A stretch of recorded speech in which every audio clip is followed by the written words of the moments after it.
আমার সকাল শুরু হয় ৯টার সময়। তারপরে শুরু হলো রান্নাবান্না। আজকে রান্নায় ছিল মুরগি আর ফুলকপি আলুর সবজি। তারপর ভাতিজি কান্না করায় তাকে বাগানে নিয়ে গেলাম, আমাদের ফুলের বাগানে, শিমের বাগানে। সে আর আমি একটু হাঁটাহাঁটি। দুপুর হতেই ভাইয়া বাহির থেকে চলে আসলো লাঞ্চের জন্য।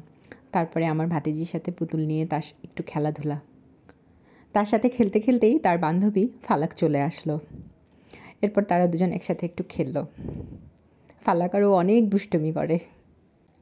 বিকেল হতে হতেই ভাবি একটু গাজরের হালুয়া রান্না করছিল সবার জন্য। তারপর বিকেলবেলা একটু চা খাওয়ার সবার সাথে। এই মামাটার চা অনেক মজার। তারপর সন্ধ্যাবেলা আমি রেডি হয়ে গেলাম বাহিরে যাওয়ার জন্য সবাই মিলে। বাহিরে যেয়ে আমরা খেলাম কালাই রুটি আর বেগুনের ভর্তা আর মরিচের ভর্তা। তারপর খেলাম আলুর পরোটা।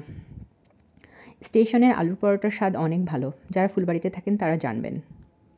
তারপর সবার শেষ হলো চা দিয়ে।